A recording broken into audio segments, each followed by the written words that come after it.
ये जनाब मुल्क की तारीख में पहली बार टेलीविज़न की स्क्रीन पर आप ये स्कैंडल देख रहे हैं जो मिलियंस का नहीं, बिलियंस का नहीं, खरबों का नहीं और शायद इससे भी कहीं ज़्यादा का होगा। पाकिस्तान में बिजली के इंडस्ट्रियल मीटरों को किस तरह से टेम्पर किया जा रहा है उसकी एक मिसाल टीम सरेआम ने आपके सामने रखी है। पहली बार ये इंकशाफ टीम सरेआम टेलीविज़न की स्क्रीन पर कर रही है। वापडा अफसरान का कहना था कि टीम सरेआम का ये कारनामा बतौर इदारा वापडा के लिए भी एक सबक है। हम इसकी रोशनी में अपने चेकिंग और सेफ्टी के स्टैंडर्ड्स को अपग्रेड करेंगे। सर ये हमारे लिए एज एन इंस्टीट्यूशन की लर्निंग है, इसको हम किस तरह से काउंटर करें, वायरस की बिल्कुल लर्निंग है। पता नहीं कितने पूरे पाकिस्तान में कितने माफिया सरगर्म हैं और सब पाकिस्तान माफियाज के ज़ेर अताब है और उन माफियाज को पकड़ना हमारा भी फ़र्ज़ है, लोगों का भी फ़र्ज़ है कि वो हमें इस बारे में इतला दें ताकि हमारी रियासत का नुकसान ना हो। हम इस तरह के और भी चीज़ें देख सकें ताकि हमारे सामने आ सके। हम अपना चेकिंग का किस पेट्रोल पंप ने किसने काम करवाया, किसने काम करवाया हुआ है, किस तरीके से हम अपना चेकिंग स्टैंडर्ड अपग्रेड करें ताकि इस तरह की चीज़ें हमें डिटेक्ट हो सके जो पहले कभी डिटेक्ट नहीं हुई थी। इसी दौरान SE अल्ताफ कादिर भी वहां पहुंच गए और वो भी हैरान थे कि वापडा के सबसे हैवी और सबसे महफूज तसव्वुर किए जाने वाले सनती मीटर यानी MDI के अंदर टेम्परिंग किस तरह मुमकिन हुई। उन्हें भी रिमोट के जरिए मीटर ऑन ऑफ करके दिखाया गया तो हैरानी उनके चेहरे पर वाज़ेह थी। सच कहूं तो वहां मौजूद सब लोग हैरान भी थे, इस बात पर गुस्सा भी थे कि कैसे मुल्की खजाने को नुकसान पहुंचाया जा रहा है, लेकिन हम समेत सबकी नजरों में इस मास्टरमाइंड के लिए दाद भी थी कि उसने पाकिस्तान के एक बड़े इदारे के एक काबिले एतबार मीटर को भी टेम्पर कर दिया था। वो मीटर जो सिर्फ बड़ी फैक्ट्रियों और सनतों को लगाया जाता है और जिसका कम से कम बिल मिलियंस में होता है और जिसमें टेम्परिंग का मतलब यह है कि हर महीने लाखों बल्कि करोड़ों रुपए का घपला। ऐसे न जाने कितने मीटर्स रिमोट कंट्रोल पर चल रहे थे और मजमूई तौर पर अरबों रुपए की बिजली चोरी का सिलसिला जारी था, जिसका एक अहम और मरकजी सिरा आज टीम सरेआम ने पकड़ लिया था। अच्छा ये मैं आपको ऑफ एंड ऑन करके दिखाता हूँ। इधर लगा हुआ इंटरनल है, हाँ इंटरनल दो इधर लगे हैं और इधर एक इधर, उसको नहीं उतारा। और इसके बाद ये इन्होंने पीछे इसके रखा हुआ था जिसको हमने आगे निकाला, ये ऑन ऑफ हो गया। हाँ जी एग्जैक्टली डिटेक्ट नहीं हो सकता सब। और मज़े की बात है और MDI मीटर में ये हैरान कौन। और पहली दफ़ा हमने यही सोचा हुआ था कि अपने MDI मीटर पर इतने चेक लगाए हुए हैं तो हम अपनी तरफ से मुतमईन होते थे। जो भी चेकिंग टीम आनी है उन्होंने चेक करना है, बाहर से लोड लगा के चेक करना है। रिपोर्ट्स मिलती थी, वो रिपोर्ट्स ये मिलती थी कि ये बिल्कुल कुछ भी नहीं होता और वो कर देते हैं। हमने कहा कि ऐसे नहीं हो सकता, कुछ ना कुछ तो होगा, कुछ ना कुछ जो है ना वो टेम्परिंग तो होगी। जिसको भी उसने टेम्पर करना होगा वो कुछ करेगा, मीटर तक अप्रोच जाएगी, उसके बगैर बाहर से कुछ नहीं, ऐसे नहीं हो सकता।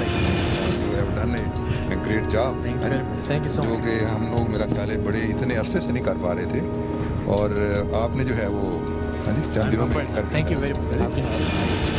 हम चाहते थे कि ये हमें और वापडा की टीम को उन फैक्ट्रियों और मिलों में लेकर जाए जिनके मीटर इसने टेम्पर कर रखे हैं, क्योंकि दूसरी सूरत में तो सिर्फ यही हो सकता था कि हर फैक्ट्री का मीटर खोलकर चेक किया जाए और ये अमली तौर पर मुमकिन नहीं था। हमने इसे कुर्सी पेश की, पानी पिलाया, वापडा के वहाँ मौजूद अफसरान की इजाज़त से उसे ये पेशकश भी की कि उसे वापडा के चेकिंग वाले डिपार्टमेंट में भर्ती कर दिया जाएगा ताकि उसका शातिर दिमाग चोरी करने की बजाय चोरी रोकने के लिए इस्तेमाल किया जा सके। लेकिन वो किसी तरह उन फैक्ट्रियों का पता बताने पर आमादा नहीं था जहां के मीटरों को इसने रिमोट कंट्रोल डिवाइस के जरिए करोड़ों की बिजली चोरी के आले में बदल दिया था। बहुत कोशिश के बाद इसने बेदिली से कहा कि वो हमें ऐसी कुछ जगहों पर लेकर जाएगा जहां इसने मीटर टेम्पर किए हैं और हम वापडा और पुलिस की टीम के हमराह इसके साथ चल पड़े। इसकी निशानदेही पर आरिफ वाला से साहिवाल के एक गांव पहुंचे। यहाँ इसने एक घर पर लगे मीटर के बारे में बताया जिसमें इसने मीटर रोकने वाली रिमोट कंट्रोल डिवाइस लगाई थी। ये दरअसल एक दो छोटी मछलियों को पकड़वाकर अपनी जान खलासी करवाना चाहता था। फैक्ट्रियों के मालिक जिनसे इसके मफादात वाबस्ता थे या जिनसे इसने भारी रकमें वसूल कर रखी थी, ये उन्हें बचा रहा था ताकि जेल से बाहर आने के बाद भी इसका ये धंधा जारी रह सके।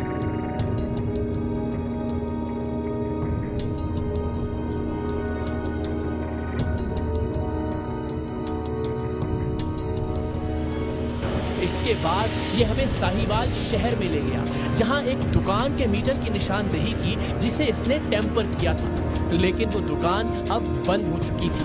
मतलब ये हमें बेवकूफ बना रहा था। ये सीधे तरीके से अपने साथ मिले बिजली चोरों का पता बताने से गुरेज कर रहा था। सो हमने इसे वापदा और पुलिस के हवाले किया और साहिवाल से रवाना होने के लिए निकले ही थे कि सनती मीटर के बॉक्स को सील किए जाने के लिए लगाए जाने वाले बॉन्ड्स प्रिंट करने वाले शख्स का हमारे नुमाइंदे को फोन आ गया, क्योंकि वो हमारे नुमाइंदे को बिजली चोर का ही कारिंदा समझता था, इसलिए कि वो उसके साथ इसे कई बार मिल चुका था। हमारे नुमाइंदे ने उसे वहीं बुला लिया जहां हम सब मौजूद थे। ये नहीं जानता था कि वहां आने पर इसके साथ क्या होने वाला है। ठीक है, कौन से बॉन्ड की बात कर रहे थे आप? हाँ ये बाद में बात बताता हूँ। मुझे ना एक भाई ने फ़ोन किया, मैंने कहा यार ना बॉन्ड देते हैं आप। मैंने कहा कौन से बॉन्ड, प्राइस बॉन्ड कहाँ से मिलते हैं? मैंने कहा यार डाकखाने से मिलते हैं, मेरा लाइफ इंश्योरेंस बैंक का सारा दिन का काम है। ये रिकॉर्डिंग हाँ रिकॉर्डिंग करेंगे आप सारी। तो मैंने कहा मैं ठीक है, बॉन्ड अगर आपको चाहिए होंगे तो कह रहे 50 वाले बॉन्ड चाहिए हमें। मैंने कहा कितने चाहिए? कह रहे बॉन्ड चाहिए हमें तकरीबन ना 6 से 7। मैंने कहा यार 50 वाला बॉन्ड नहीं होता, 100 रुपये वाला बॉन्ड है। अभी ये भाई मुझे ना हाँ मैं यही बात यही है ना हाँ अभी ऑन करें। हाँ जी ग्राहक भैया सारी जिंदगी हो गई मैं यही काम करता हूँ। हाँ जी विकास को जानते हैं? राणा विकास राणा विकास को मैं जानता हूँ। क्या काम करता है? राणा विकास की स्टोरी मैं बता रहा हूँ। मैंने सारी चीज़ें बताऊँ सर, मैंने कहानी नहीं सुनी। मैंने टेम्परिंग का कोई काम नहीं आपको? नहीं मेरा उसके साथ कोई काम नहीं। कौन सा काम आप क्या काम नहीं करते? डाकखाने का यही बात मैं बताने लगा ना। मुझे राणा विकास से फ़ोन किया, तो कह मेरा ना जानने वाला है। मैंने कहा अच्छा फिर भाई जानने वाला। उसने कहा यार ना उसे ना प्राइस बॉन्ड चाहिए। मेरे पास यार गाड़ी भी पड़ी है। साइन कौन से करवाना है? मेरी बात सुनिए, आप मेरी बात सुनिए पहले। आप हाँ आपके सवाल का जवाब। साइन करवाने के बॉन्ड कौन सा किसके? अभी मैं बताता हूँ ना आपको। मुझे यार ये बॉन्ड मिलेंगे, उसने मुझे 3-4 मैंने कहा यार बड़े डिसेंट आदमी लग रहे हो, सारी दुनिया यार। सर मैंने कहा ना सारी दुनिया देख रही है, तो मैं कह रहा हूँ उसमें मैं जवाब दो ना। तो कौन सा साइन करवा के देने? अब बात पता क्या थी, इन्होंने मीटर का ना लगाया हुआ था कि ये बंदा मुझे फोन करके मीटर का कह रहा है, वो कह रहा है लकी जनरल स्टोर। नहीं मेरा बच्चा रोटी को चोची कहते हैं। यार मेरी बात मीटर में दूध